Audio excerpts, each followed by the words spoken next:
Surgery కంటే hospital bill అంటేనే భయం. అదే మధ్య తరగతికి అందుబాటు ధరలో వైద్యం. Medistar hospitals.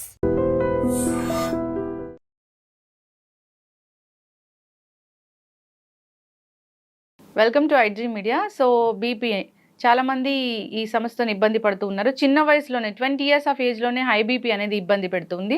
అసలు ఎందుకు ఈ సమస్య ఇంతలా వస్తుంది, మరి బీపీకి ట్యాబ్లెట్స్ వాడాల్సి వస్తే జీవితాంతం వాడాల్సిందా వివరాలు తెలుసుకుందాం. ఈరోజు మనతో పాటు ఉన్నారు ప్రముఖ general physician doctor Prashanth Reddy గారు from Renova hospitals, Banjara Hills. Doctor గారు నమస్తే అండి. నమస్కారం అండి. డాక్టర్ గారు, జనరల్గా హై బీపీ సో ఒకప్పుడంటే 40-50 ఏళ్లలో చూసేవాళ్ళము, ఇప్పుడు అలా కాదు, 20 years ఆఫ్ ఏజ్ నుంచి చూస్తూ ఉన్నాము. అసలు ఏంటి హై బీపీ, ఎందుకు వస్తుంది? హై బీపీ జనరల్గా రావడానికి 2-3 కారణాలు ఉంటాయండి మెయిన్గా. సో జనరల్లీ ఎప్పుడైనా సరే మనము ప్రైమరీ సెకండరీ కాజెస్ అని చెప్పి చూస్తాం. సో జనరల్గా ఎసెన్షియల్ కాజెస్, ప్రైమరీ కాజెస్ ఏంటంటే మనం ఏదైతే మనం మాడిఫై చేసుకోగలుగుతామో, లైక్ మన ఒబిసిటీ కానివ్వండి, మన తినే లైఫ్ స్టైల్స్ కానివ్వండి, హై షుగర్స్, ఇలా మనం మాడిఫై చేసుకునే వాటిని మనం మాడిఫైయబుల్ రిస్క్ ఫ్యాక్టర్స్ అంటాం. సో ఈ రిస్క్ ఫ్యాక్టర్స్ ఏవైతే మనం మాడిఫై చేస్తామో దాంతో మనం బీపీని తగ్గించుకోవచ్చు. కొన్ని నాన్ మాడిఫైయబుల్ రిస్క్ ఫ్యాక్టర్స్ అంటాం. దాంట్లో మన జీన్స్, జెనెటిక్ కానివ్వండి, కిడ్నీ డిసీజ్ కానివ్వండి, లేకపోతే ఇంకేదైనా ఇతరత్ర మన బాడీలో ఉన్న ఆర్గన్స్ ప్రాబ్లమ్స్ ఉన్నప్పుడు దాన్ని నాన్ మాడిఫైయబుల్ రిస్క్ ఫ్యాక్టర్స్ అని తీసుకుంటాం. దానివల్ల బీపీ వస్తే మనం కంట్రోల్ చేయలేమా? ఇప్పుడు మాడిఫైయబుల్ రిస్క్ ఫ్యాక్టర్స్ ని మనం రోజువారీ మన లైఫ్ స్టైల్ మాడిఫికేషన్స్ చేసుకుంటే, లైక్ కరెక్ట్ ఫుడ్ తినడము, తక్కువ షుగర్స్ తినడం, టైంకి తినడం లాంటివి చేసుకుంటే జనరల్ గా ఏ ఏజ్ లో అయినా మన బీపీని కంట్రోల్ చేసుకునే ఛాన్స్ ఉంటుంది. అదే మన జెనెటిక్ ఫ్యాక్టర్స్ లేదా ఏదైనా ఆర్గన్ డిసీజ్ వల్ల వచ్చేవి మాత్రం దానికి సంబంధించిన మెడిసిన్స్ వాడి దాని పరంగా మనం తగ్గించుకోవడం జరుగుతుంది. ఓకే, అంటే ఇప్పుడు మాడిఫైబుల్ రిస్క్ ఫ్యాక్టర్స్ అంటాము. సో దాని వల్ల వచ్చే బీపీని మనం పూర్తి స్థాయిలో తగ్గించుకోవచ్చు, టాబ్లెట్స్ కూడా మానేయొచ్చా? మోస్ట్ ఆఫ్ ద టైమ్స్ అండి. ఇప్పుడు యంగ్ పీపుల్ జనరల్గా ఇప్పుడు మనం తీసుకుంటే ఎక్కువగా లేటెస్ట్గా 30 నుంచి 35 years వాళ్ళకు కూడా హై బీపీ లాంటివి చూస్తూ ఉంటాం. దానికి మెయిన్ కారణం మన లైఫ్ స్టైల్ అండి. అంటే హై కార్బోహైడ్రేట్స్ లేకపోతే ఫ్యాట్ ఉన్న ఫుడ్ ఎక్కువగా తినడము, అసలు ఎక్సర్సైజ్ అనేది చేయకపోవడము, ఇలాంటి హై సాల్ట్ ఫుడ్ తీసుకోవడం. సో ఇవన్నీ మనం కట్ డౌన్ చేసుకుంటే 100లో 90% of the people definitely tablet లేకుండా ఉండొచ్చు. ఓకే, ఎస్ డాక్టర్ గారు. సో ఈ ఏదైనా కిడ్నీ ఇష్యూస్ వల్ల లేదా ఇతర ఆర్గన్ డ్యామేజ్ అవ్వడం వల్ల లేదా జెనెటికల్గా అన్నారు, అది వచ్చింది, సో వాళ్ళు లైఫ్ స్టైల్ చేంజ్ చేసుకున్నారు, సో బీపీ అనేది కంట్రోల్లో ఉంటుందా? పూర్తి స్థాయిలో తగ్గించుకోవడానికి ఛాన్స్ అనేది ఉండదా? ఉంటుందండి, అలానే ఏం లేదు. 50% ఆఫ్ ద పీపుల్లో ఇఫ్ ఒకవేళ మనం ఎర్లీగా డిసీజ్ ని కనుక్కున్నట్టయితే, మనం ఒకవేళ లైఫ్ స్టైల్ మాడిఫికేషన్స్ చేసుకుంటే డెఫినెట్లీ మనము యంగ్ ఏజ్ లో డెఫినెట్లీ మనము టాబ్లెట్ లేకుండా ప్రయత్నం చేయొచ్చు. కాకపోతే ఏంటంటే వాళ్ళు ఫ్రీక్వెంట్ గా ఫాలో అప్ లో ఉండాలి. సో అప్పుడు మనం ఏంటంటే ఏమాత్రం బీపీ పెరిగినట్టు అనిపించినా వాళ్ళని మెడిసిన్ మీద స్టార్ట్ చేసుకుంటాం. ఓకే, ఎస్ డాక్టర్ గారు, అసలు బీపీ లెవెల్స్ అంటే ఏది హై బీపీ, ఏది నార్మల్ అంటారు? జనరల్ గా మనము అమెరికన్ హార్ట్ అసోసియేషన్ అనే వాళ్ళది గైడ్ లైన్స్ ప్రకారం బీపీ అనేది తీసుకుంటాం. సో అందులో ఎప్పుడైనా 120/80 అంటే మనం అందరం బీపీ చూసి వాల్యూ చెప్తూ ఉంటారు. పైంది సిస్టాలిక్ అని, కింది డయాస్టాలిక్ అని అంటాము. సో 120/80 కంటే ఎక్కువ వెళ్తుంది అంటే పేషెంట్కి బీపీ వచ్చే లక్షణాలు స్టార్ట్ అవుతున్నాయని అర్థం.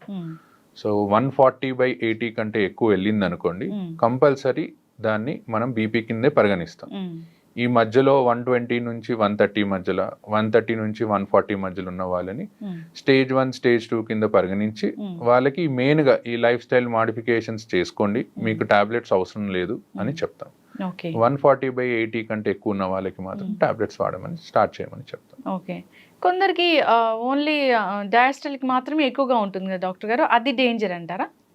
డయాస్టాలిక్ జనరల్ గా ఎక్కువయ్యేది మన లోపల ఏదన్నా ప్రాబ్లం ఉన్నప్పుడు అవుతుందండి. మెయిన్ గా కిడ్నీ డిసీజెస్ లో, లేకపోతే థైరాయిడ్ ఉన్న వాళ్ళలో, ఇలాంటి వాళ్ళు ఒబిసిటీ ఉన్న వాళ్ళలో, లేదా sleeping disorders problem, obstructive sleep apnoea అంటాం, ఇలాంటి వాళ్ళలో జనరల్ గా మనం డయాస్టాలిక్ బీపీ కూడా ఎక్కువ అవడం చూస్తుంటాం. India it's more dangerous than this systolic BP ఎక్కువ. సో దానికి కంపల్సరీ మెడిసిన్ వాడాల్సిందే. ఓకే, డయాస్టాలిక్ ఎక్కువ ఉన్నప్పుడు డయాస్టాలిక్ 90 కంటే ఎక్కువ ఉంటే మేము డెఫినెట్లీ ఫస్ట్ మెడిసిన్ అడ్వైస్ చేస్తాము, ఆ లైఫ్ స్టైల్ మాడిఫికేషన్స్ తో పాటు. ఒకవేళ తగ్గుతుంది అనుకుంటే మెల్లిగా మెడిసిన్ ని డిస్కంటిన్యూ చేస్తాం. ఓకే డాక్టర్ గారు, అసలు ఈ బీపీ 140/80 ఉంది, సో అలాంటి వాళ్ళు ఉప్పు ఎక్కువగా తినడం లేదా కొన్ని రకాల ఆహార పదార్థాలు ఎక్కువగా తినడం వల్ల బీపీ ఫ్లక్చువేట్ అవుతుంది, హై అవుతుంది అంటారు. సో అవి ఏంటంటారు? మెయిన్గా సాల్ట్ అండి. Mm. సాల్ట్ ఇంటేక్ ఎప్పుడైనా సరే తక్కువగా ఉండాలి. ఇప్పుడు కొంతమంది తినాల్సిన దానికంటే మోతాదుకు మించి సాల్ట్ తీసుకుంటారు. సో ఫస్ట్ అది కట్ డౌన్ చేయాలి. దాంతోపాటు హై కొలెస్ట్రాల్ ఉన్న ఫుడ్ని ఎప్పుడైనా కట్ చేయాలి. కొలెస్ట్రాల్ ఎక్కువ అవుతే మన బ్లడ్ వెళ్ళేది తక్కువ స్పీడ్లో ఎక్కువగా వెళ్తుంది. సో ప్రెషర్ అనేది పెరుగుతూ పోతుంది. సో హై కొలెస్ట్రాల్ ఉన్న ఫుడ్స్ కానీ హై సాల్ట్ ఉన్న ఫుడ్స్ కానీ అవాయిడ్ చేసుకుంటే డెఫినెట్లీ మనం ఒక 5 to 10 డిఫరెన్స్ చూడొచ్చు బీపీలో. ఎస్, ఖచ్చితంగా డాక్టర్ గారు. సో డాక్టర్స్ టాబ్లెట్స్ ప్రిస్క్రైబ్ చేశారు. సో ఏ టైంలో, అంటే ప్రతిరోజు ఒకటే టైంలో వేసుకోవాలా, ఎప్పుడైనా టైం మారితే ఏమైనా ప్రాబ్లమా?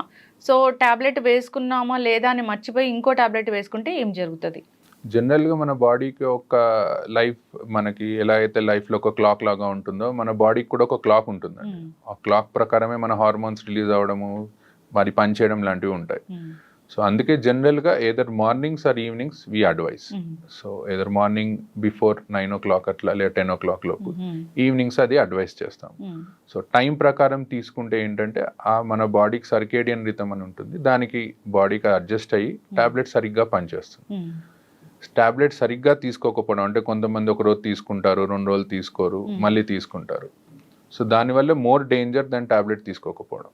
సో దానివల్ల ఏమవుతుందంటే బాడీకి పని చేయాలా పని చేయొద్దా అనే దాంట్లో పడిపోయి టాబ్లెట్ పనితనం ఇంకా తగ్గిపోతుంది. ఓకే, అంటే ఒక రోజు 2 రోజులు తీసుకోవడం మానేస్తే మళ్ళీ తర్వాత స్టార్ట్ చేస్తే అలా అంటే దాన్ని ఫ్రీక్వెంట్ గా చేస్తే ఎప్పుడన్నా ఒకసారి అనేది అందరూ మర్చిపోతారు, that's okay. But maximum times మర్చిపోకుండా రోజు వేసుకోవడం is better option. Yes doctor గారు, ఫీవర్స్ వచ్చినప్పుడు నార్మల్గా డోలో అలాంటివి వేసుకుంటూ ఉంటారు. సో అది డాక్టర్ దగ్గరికి వెళ్ళే పని లేకుండా ఇంట్లో over the counter of medicine వాడుతూ ఉంటారు.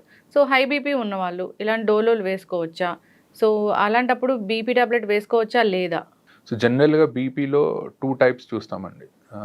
ఇప్పుడు ఫీవర్ వచ్చినప్పుడు కొంతమందికి బీపీ పెరగొచ్చు, కొంతమందికి తగ్గొచ్చు.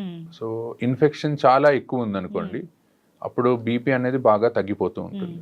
సో దాన్ని మనం షాక్ అని అంటాము సిచ్యువేషన్. సో అందుకే ఎప్పుడైనా హై గ్రేడ్ ఫీవర్ వస్తే మీరు డోలో ఇంట్లో వేసుకున్నా సరే వెళ్ళి డాక్టర్ని కలవండి. కలిసి ఒకసారి బీపీ చెక్ చేసుకుంటే తక్కువగా ఉంటే అప్పుడు పేషెంట్ కండిషన్ని బట్టి టాబ్లెట్ ఆపేయాలా, డోస్ తగ్గించాలా అనేది డాక్టర్ కెన్ డిసైడ్. ఎస్, ఖచ్చితంగా డాక్టర్ గారు. చాలా మంది ఈ మిస్టేక్ అనేది చేస్తూ ఉంటారు. ఎస్, దానివల్ల ఇబ్బందులు అయితే వస్తూనే ఉంటాయి.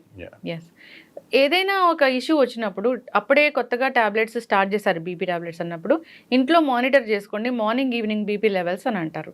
సో ఆ బీపీ లెవెల్స్ మానిటర్ చేసుకున్నాక నెక్స్ట్ ఎలాంటి టాబ్లెట్ రాయాలి, తక్కువ రాయాలా, డోసు ఎక్కువ రాయాలా, అలా చెప్తూ ఉంటారు కదా డాక్టర్ గారు. సో అప్పుడు ఏదైనా ఒక 2-3 రోజులు ఫ్లక్చువేట్ అయ్యి 2-3 రోజులు హైగా అయ్యి తర్వాత నార్మల్గా ఉంది లేదా లో అయిపోయినప్పుడు అప్పుడు టాబ్లెట్స్ రాయడం అనేది ఎలా ఉంటుంది, ప్రిస్క్రైబ్ చేయడం అనేది ఎలా ఉంటుంది? సో జనరల్గా ఎవరికైనా ఫస్ట్ టైం బీపీ వచ్చినప్పుడు అండి, ఎక్కువగా యంగ్ ఏజ్ వాళ్ళకి, let's take less than 50 years young age వచ్చిన వాళ్ళకి మేము ఏం చెప్తామంటే దేర్ ఇస్ హై ఛాన్స్ మన లైఫ్ స్టైల్ మార్చుకొని ఇలా చేసుకొని మనం బీపీ తగ్గించుకోవచ్చు అని.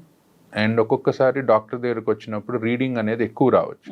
వైట్ కోట్ హైపర్ టెన్షన్ అంటాము, అంటే డాక్టర్ని చూడగానే బీపీ అనేది పెరుగుతూ వెళ్తుంది.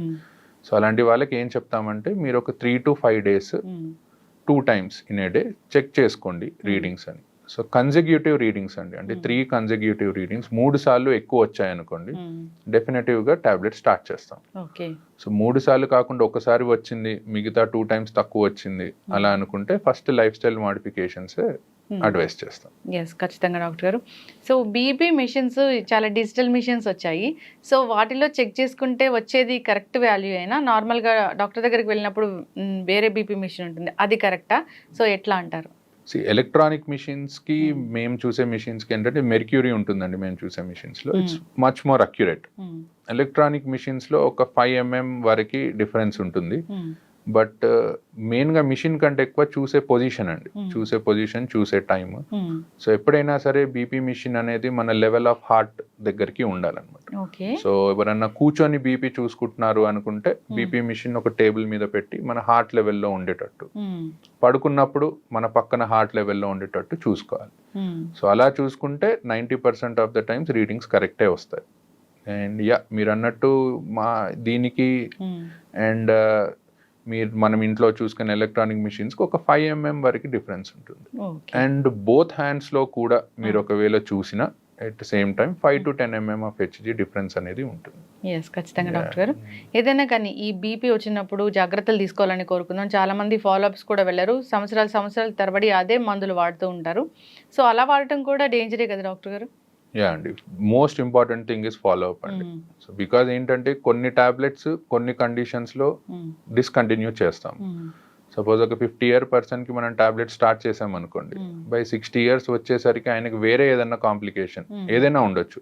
ఏజ్ పరంగా కిడ్నీ ప్రాబ్లం ఉండొచ్చు, డయాబెటీస్ వచ్చి ఉండొచ్చు, హార్ట్ ఇష్యూ వచ్చి ఉండొచ్చు. అలాంటప్పుడు ఆ టాబ్లెట్ కంటిన్యూ చేయాలా డిస్కంటిన్యూ చేయాలా అనేది మేము కండిషన్ని బట్టి మారుస్తూ ఉంటాం.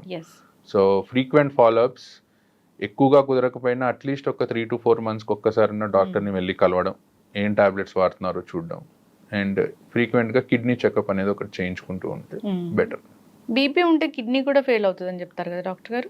యా, జనరల్గా ఏంటంటే ఏ బీపీ కానివ్వండి, డయాబెటీస్ కానివ్వండి, మన బాడీలో కిడ్నీని, హార్ట్ని, ఐస్ని ఒకవేళ ఎక్కువగా ఉన్నాయి అనుకోండి లెవెల్స్, డ్యామేజ్ చేస్తూ ఉంటాయి.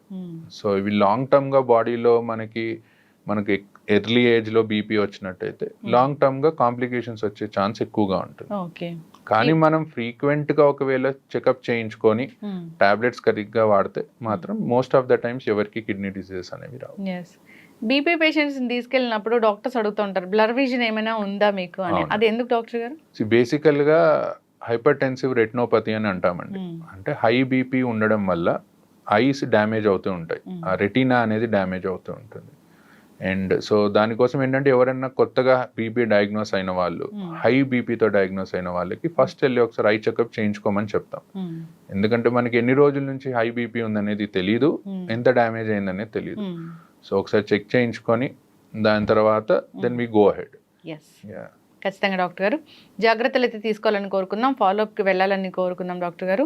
సో బీపీ అంటే అదేం చిన్న విషయం కాదు. సో అది కంట్రోల్లో లేకపోతే ఆర్గన్స్ అనేవి డ్యామేజ్ అవుతాయి, కాబట్టి జాగ్రత్తలు తీసుకోవాలని కోరుకుందాం. చాలా చక్కటి ఇన్ఫర్మేషన్ అండి, ధన్యవాదాలు. Thank you.